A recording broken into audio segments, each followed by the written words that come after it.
Bismillahirrahmanirrahim. Assalamualaikum warahmatullahi wabarakatuh.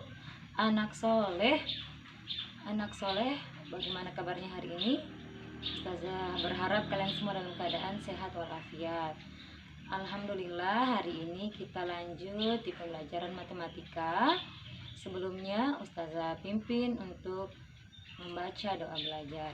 Sikap berdoa, tangan diangkat, kepala ditundukkan. Berdoa dimulai. Bismillahirrahmanirrahim. Rabbana zidna ilman warzuqna fahman. Ya Allah, berikanlah kami ilmu dan mudahkanlah pemahaman kami. Amin ya rabbal alamin. Ananda soleh dan soleha, yang lalu kita sudah pelajari operasi hitung bilangan bulat, mulai dari penjumlahan, pengurangan, perkalian, dan terakhir pembagian. Ananda soleh dan soleha, hari ini kita akan belajar tentang sifat komutatif pada penjumlahan dan perkalian.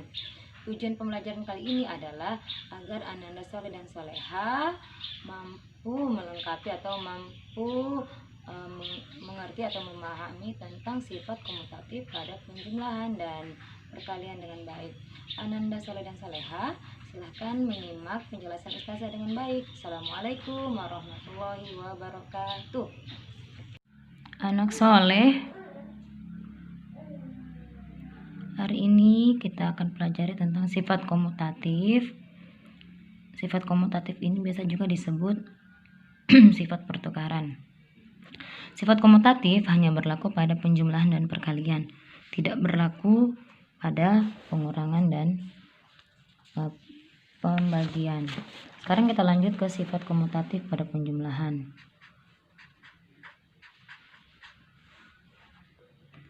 Sifat komutatif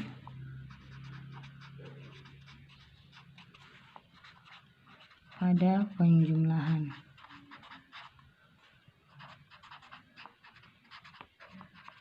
Contohnya, misalnya 9 tambah 7. 9 tambah 7 itu hasilnya sama dengan 16. Perhatikan angka pertamanya adalah 9, kemudian angka yang keduanya adalah 7.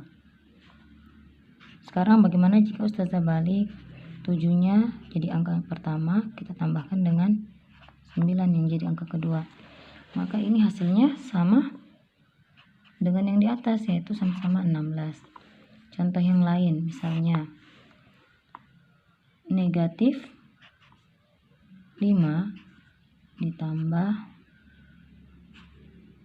negatif 8. Pada pelajaran yang lalu kita sudah pelajari operasi hitung pada penjumlahan untuk sama-sama negatif ya, pakai garis bilangan yang lalu. Coba diingat kembali, negatif 5 ditambah negatif 8 itu hasilnya sama dengan negatif 13.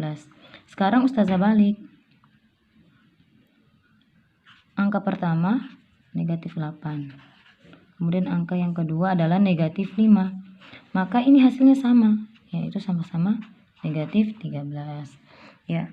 Dari dua contoh ini bisa ditarik kesimpulan bahwa pada penjumlahan berlaku sifat pertukaran, yaitu yang ditukarkan adalah tempatnya.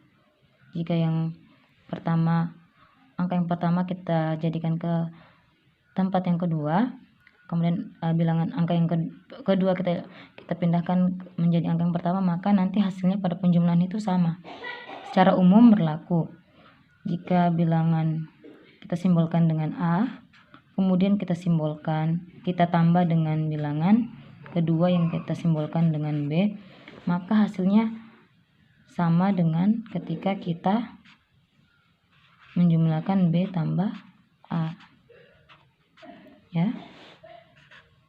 Jadi pada penjumlahan berlaku A tambah B sama dengan B tambah A, di mana A dan B adalah bilangan bulat Anda soleh dan soleha, kita lanjut pada sifat komutatif pada perkalian. Contohnya, misalnya contoh yang pertama, 6 dikali 8. 6 kali 8 ini hasilnya sama dengan 48. Kalau ustazah balik menjadi 8 kali 6, maka hasilnya sama dengan 48. Jadi yang pertama 6 kali 8 dan yang kedua 8 kali 6 menghasilkan hasil yang sama, yaitu sama-sama 48. Jadi 6 kali 8 sama dengan 8 kali 6, yaitu sama dengan 48. Contoh yang lain. Contoh yang kedua, misalnya negatif 7 dikali 9. Negatif 7 dikali 9 sama dengan negatif 63. Jika ustazah balik 9 yang di depan, kemudian ustazah kalikan dengan negatif 7, maka hasilnya juga sama, yaitu negatif 63. Jadi negatif 7 kali 9 itu sama dengan 9 kali negatif 7. Hasilnya sama dengan negatif 63. Seperti itu. Jadi secara umum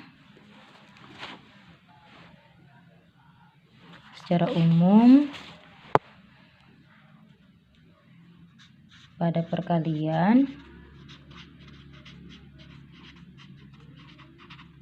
berlaku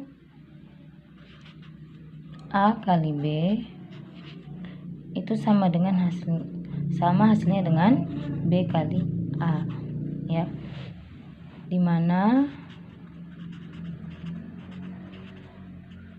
A dan B adalah bilangan bulat. A dan B ini hanya sebagai simbol untuk mewakili bilangan-bilangan bulat, seperti itu. Demikian materi kita pada hari ini tentang sifat perkalian yang berlaku pada penjumlahan dan perkalian. Ustazah ucapkan assalamualaikum warahmatullahi wabarakatuh.